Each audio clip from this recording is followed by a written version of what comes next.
Un homme à femme, un séducteur, une femme à homme, c'est une pute.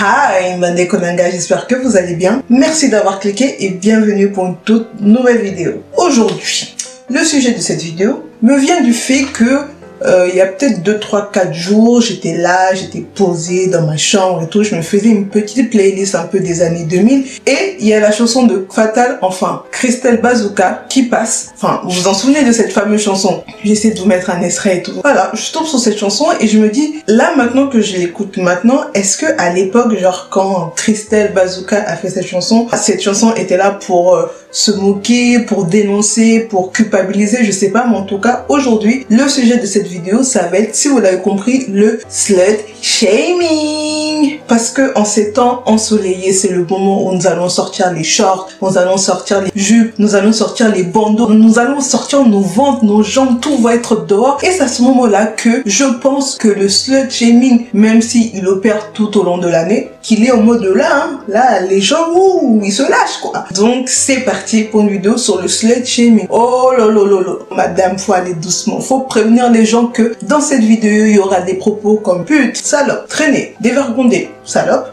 pute.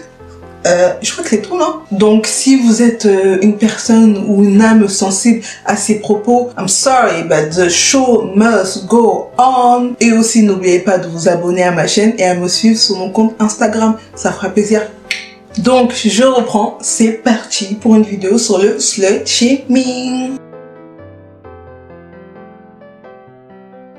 Le slut shaming Mandé Konanga, c'est, si on traduit approximativement, l'humiliation ou l'intimidation ou la stigmatisation des salopes. Slut qui voulait dire salope, pute, et shaming de shame, donc humilier, honte. C'est un concept proposé à l'origine par des féministes canadiennes et américaines, comme d'habitude, hein, pour regrouper un ensemble de comportements agressifs, individuels ou collectifs envers les femmes. C'est-à-dire que le principe du slut shaming, c'est de stigmatiser, humilier ou même disqualifier les femmes par rapport à tout ce qui est la notion de rapport sexuel. Les aspects pris en compte sont des femmes avec des tenues provocantes, avec une attitude provocante, une personne qui est trop sexualisée ou trop portée sur le sexe, ou même les personnes qui seront pour l'avortement. Tous ces cas-là feront partie du slut shaming. Mais parfois, des aspects qui n'ont rien à voir avec la sexualité, c'est-à-dire une personne qui va réussir, qui aura du pouvoir, qui aura beaucoup de voitures, qui aura beaucoup d'argent, les gens vont quand même le mettre dans le slut shaming parce que eux, ils vont apporter ce côté sexuel. Ils vont donc justifier cette personne en disant si elle a beaucoup de voitures, c'est parce que sûrement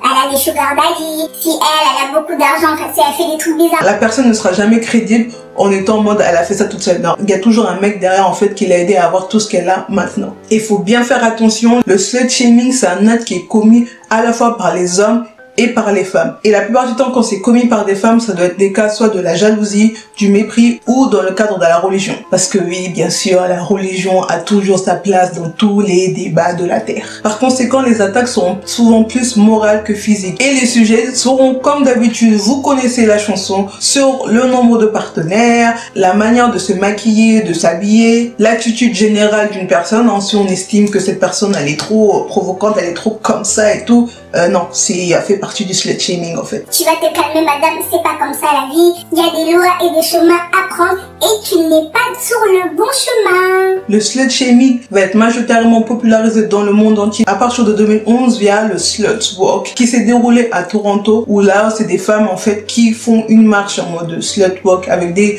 vêtements dits dégradants, c'est-à-dire en sous-vêtements, en mini-jupe, presque nus même, pour pouvoir manifester en fait contre cette stigmatisation qu'il y a tout le temps en fait sur les femmes, clairement. Donc vous l'aurez compris Mandé Konanga que le slut shaming c'est vraiment une attitude ou surtout des reproches que les gens vont avoir par rapport à une autre personne, par rapport à son physique, à sa façon de s'habiller, à son nombre de partenaires, enfin tout ce qui a un rapport un peu avec le sexe et qui vont estimer d'après eux bien sûr que cela n'est pas normal pour une femme, pour une jeune fille, pour toute personne à caractère sexuel féminin. Il faut aussi noter que des injures homophobes ou transphobes stigmatisant le caractère sexuel de ces personnes seront aussi partie du slut shaming.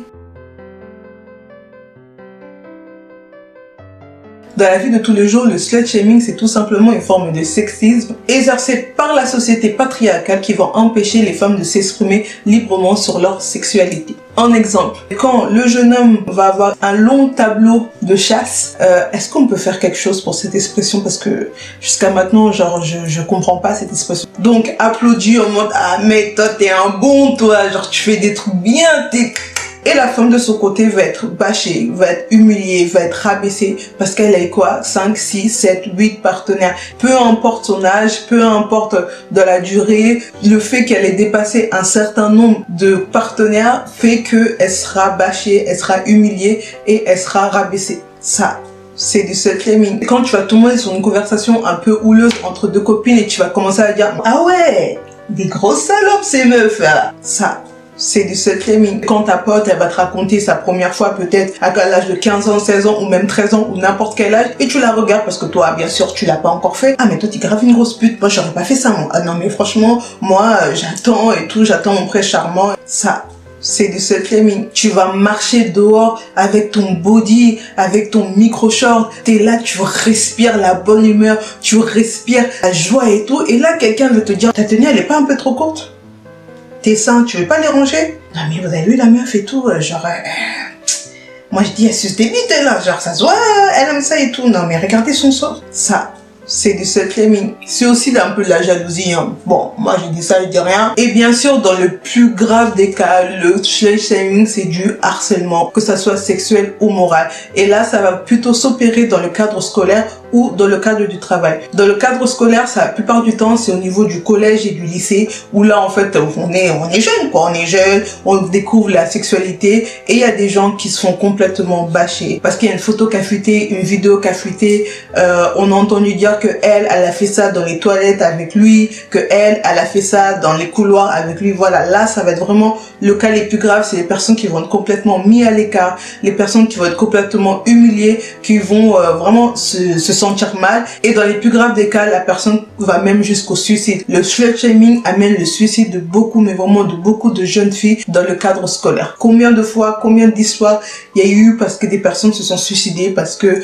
le mec avec qui elles étaient sorties, bizarrement, sous le coup de la rage, sous le coup de je sais pas quoi, maintenant qu'ils sont plus ensemble, ils commencent à la traiter de pute, lui lancer des rumeurs de salope, lui lancer des rumeurs de traînée, et voilà, tout le monde entend. Ça amène un mauvais climat en fait pour la personne qui est victime de ça, alors que je pense qu'il n'y a rien de grave. Et en plus, ce qui est le plus drôle, c'est que la plupart du temps, enfin pas la plupart du temps, mais beaucoup dans ces cas-là, c'est vraiment les rumeurs en fait. C'est vraiment les on m'a dit. Les on m'a dit là. Mais on m'a dit ça, ça a détruit des amitiés, ça a détruit des vies, ça a détruit des familles. Et on m'a dit, non, ça c'est chaud. C'est vraiment 50-50. Il y a le côté où les photos fuitent, où les gens racontent, où la personne raconte, ou le côté où c'est vraiment que des rumeurs. Tout est basé sur des rumeurs, qu'elles soient fausses ou vraies, et en fait ça détruit ta vie.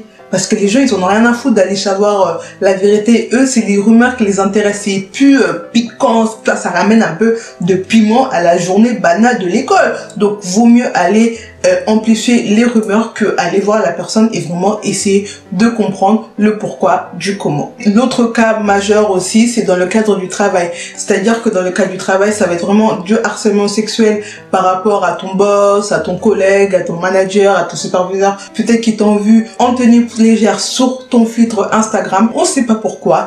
Ils décident de venir en fait te toucher, te faire des avances qui va la plupart du temps aussi, dans le même cas que dans le cadre scolaire, amener à une humiliation comme d'habitude, à une disqualification par rapport à un poste, à une rétrogradation et dans le cas les plus graves, vraiment un licenciement juste parce que la femme a posté son postérieur sur son compte personnel d'Instagram, de Facebook, de tout ce que vous voulez, alors que non en fait, genre c'est mon Instagram, je publie ce que je veux en fait. Donc au revoir, merci. Et bien sûr, le slut-shaming fait partie intégrale de la culture du viol. Bah oui, fallait s'en douter. Ça va être des motifs pour acquitter les violeurs toujours sur la même base. Non mais sa jupe elle était courte. Non mais son décolleté était trop plongeant. Non mais elle m'a fait un sourire. Non mais elle m'a regardé, elle m'a fait un clin d'œil. Tout ça en fait c'était des appels au sexe en fait. Donc ouais, ça va vraiment être utilisé contre les victimes et les victimes de viol ne seront majoritairement pas considérées comme des victimes parce qu'elles avaient des tenues provocantes. Mais j'ai envie de dire à quel moment son t-shirt il y a écrit oui je veux, oui, je veux que tu me violes. Oui, viole-moi. Il n'y a pas écrit ça, mec. Donc pourquoi tu viens? Pourquoi tu rentres dans mon espace personnel? On t'a rien demandé. Donc si vous l'avez bien compris, en pratique, le slut shaming, c'est vraiment de blâmer toute personne qui vont exposer librement leur corps, que ce soit dans les réseaux sociaux, que ce soit dans la vraie vie, ou même s'exprimer librement à travers la parole. C'est vraiment des personnes qui vont être blâmées parce que on a entendu que dans la salle de repos, elle avait dit qu'elle avait fait ça hier soir avec quelqu'un. Ça va être vraiment ça, c'est vraiment blâmer les personnes qui sont libres et qui exposent librement leur sexualité au monde. Et je dis bien libre parce que toute personne qui ferait du revenge porn ou autre comme ça, sachez que c'est puni par la loi. Donc mesdames, sachez que si vous envoyez des nudes, et moi personnellement je condamne pas les nudes, tout le monde fait ce qu'il veut. Donc mesdames, si vous voyez que vous avez envoyé une photo à votre ex ou à votre ami ou à je sais pas qui bizarrement se retrouve sur les réseaux sociaux, sachez que vous pouvez pleurer, certes si vous le voulez, mais vous pouvez aussi l'attaquer en justice. Le revenge porn est attaquable en justice, même s'il dit que ce n'est pas lui qui l'a fait, que ça a fuité, que c'est son ami qui a envoyé de son cousin, sa cousine, sa nouvelle meuf, bref, n'importe qui. C'est à lui et à lui que vous avez envoyé cette vidéo. Donc, malheureusement, monsieur, même si c'est pas vous qui l'avez envoyé, allez porter plainte, menez-le en justice. Et si c'est pas lui qui l'a fait, la police va dire que c'est pas lui, mais vous au moins, vous serez battu pour vos dignités, vous serez battu pour votre valeur et vous n'aurez pas laissé ce genre de personnes, ces rageux, prendre le dessus sur vous. Ah non, non, non, non, non, ça c'est fini. Elle est bien révolue cette époque. En tout cas, le slut shaming c'est vraiment quelque chose qu'il faut pas prendre à la légère, ça détruit vraiment beaucoup de vies, ça amène à des licenciements, ça amène à des gens qui sont blessés, et ça amène à des gens qui sont humiliés, que ce soit par leur famille, que ce soit par leurs amis, leurs conjoints, leurs partenaires, bref, leur entourage. Ça amène à des gens qui vont se reclure sur eux-mêmes, ça amène à des gens qui vont à la fin finalement choisir la mort que de continuer de vivre une vie où ils sont blâmés, humiliés, sont traités de putes, sont traités de salopes, de dévergondés, de traînés, peu importe l'acte sexuel, les pratiques sexuelles qu'ils ont commis ou pas. On va pas se mentir, arrêtez de mentir, dites-vous la vérité, ça va vous faire du bien. On a été soit la victime, soit le bourreau du slut shaming. Moi, la première, j'ai exercé en fait le slut shaming en tant que bourreau, notamment au niveau du collège, du lycée, ou même peut-être récemment, peut-être avant-hier, ou peut-être même tout à l'heure, j'en ferai sans faire exprès. Et j'ai été aussi victime du slut shaming durant la période de mon collège. Si vous regardez mes vidéos, vous allez comprendre que le collège et les lycées, pour moi, c'était dur. C'était vraiment dur. On a tous été conscients ou inconsciemment victimes ou bourreaux du slut shaming. On a tous dit ou pensé en mode oui, cette fille c'est une pute parce qu'elle traîne avec tous les garçons du lycée. Ouais, mais cette fille c'est une pute, son short il est trop court. On l'a tous fait. On l'a tous pensé, on va pas se mentir, soyons honnêtes. Maintenant que nous avons grandi, maintenant que nous sommes en train de grandir, maintenant que nous sommes en train d'évoluer, il faut changer. Et pour ça, j'ai 3 astuces pour vous aider et m'aider à sortir de ce système et surtout à essayer de bannir et de dénoncer le slut shaming. Et le premier conseil, je pense que c'est le conseil le plus simple, c'est tout simplement d'arrêter de juger les gens. C'est ça. Simplement. En tout cas, si vous voulez juger, jugez en positif. Jugez en mode, ouais, la meuf est trop belle, la meuf, j'aime trop sa tenue, j'aime trop sa coiffure, waouh, waouh. En fait, jugez en waouh. Faut arrêter le ouais, non, en fait. Faut juger en mode waouh. Ce conseil-là, ça vient vraiment du côté en mode, ne faites pas aux autres ce que vous voudrez pas qu'on vous fasse. Si vous voulez pas qu'on vous juge, ne jugez pas les autres. Je dis pas qu'il faut arrêter d'être une papacto. Je dis pas ça.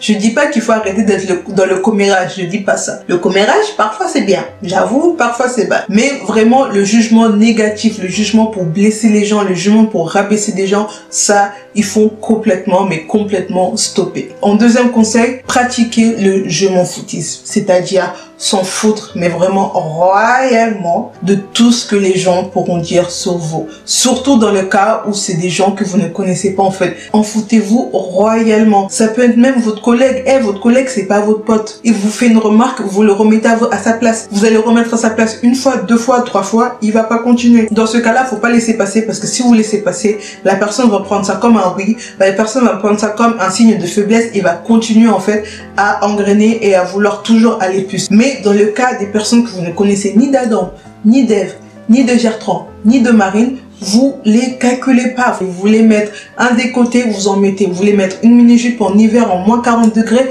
vous en mettez. Il y a personne qui va vous embêter. Il y a personne qui va vous stopper. Embattez-vous les couilles. Et bien sûr, le troisième conseil, c'est vraiment faites ce que vous voulez, parce que jusqu'à preuve du contraire et jusqu'à maintenant, l'habit n'a jamais fait le moine. Je tiens à préciser que moi je suis pour la liberté de la femme. La femme est libre de faire ce qu'elle veut, mais juste n'imposez pas votre vision des choses sur les autres en fait. Ça c'est le problème en fait du slut shaming. Les gens en fait, ils se permettent d'après leurs idéaux, d'après leur façon de voir, d'après leur façon de vivre, de juger et de porter un jugement sur les autres. Bien sûr, tout ça est renforcé par la société qui, d'un côté un peu paradoxal, réprime les femmes qui s'exposent, qui sont fortes, qui sont dans le game et tout. Et dans un autre côté, fait de leur sexualité un peu un fond de commerce. On vend aussi cette image de cette femme belle, de cette femme sûre d'elle. Mais on veut que tu sois sûre de toi, mais pas trop. Et on veut que tu sois sexualisée, mais pas trop. Tu mets des shorts courts, mais pas en hiver. Voilà, il y a vraiment en fait ce côté, cette dualité qui est aussi imposée par la société. Donc qui va renforcer l'idée des personnes déjà qui sont dans ce stéréotype, dans ces stigmatisations envers les autres. Mais pour moi, la femme est libre de faire ce qu'elle veut. Moi, je suis pas là pour dire que, ouais, soyez wild and free, soyez réservés, soyez des nonnes, soyez comme ça. Non, soyez celle que vous voulez être. Oh, ça c'est un discours, vraiment un discours de présidente, hein? Non, franchement, I'm proud of me. Il y aura toujours des gens qui seront pas contents, toujours des gens qui seront là pour se plaindre, toujours des gens qui auront la bouche pour parler, mais franchement, ne calculez pas et faites ce que vous voulez. Si vous êtes heureuse dans vos décisions, c'est ça le plus important et c'est ça qui est primordial. Être heureuse, peu importe vos décisions de la vie. Donc voilà, on arrive à la fin de cette vidéo. J'espère qu'elle vous a plu. C'était vraiment une vidéo pour vous parler du slut shaming parce que je trouve que là, avec le soleil, ça va aller à donf. Ça va pleuvoir même du slut shaming et surtout du fléau que le slut shaming peut avoir sur certaines personnes, notamment qui mènent au suicide ou même les situations qui amènent au viol et au harcèlement sexuel dans le cadre du travail ou autre part. Mais c'est vrai qu'il faut essayer d'enlever ce langage, réduire au maximum ses comportements, ses propos, ses avis, même ses pensées. Il faut qu'elles commencent à sortir de nos têtes et qu'on commence à passer à autre chose parce que bon, c'est bon. Enfin, le fait que tu me critiques, ça change pas ma vie et ça va pas changer ta vie en fait.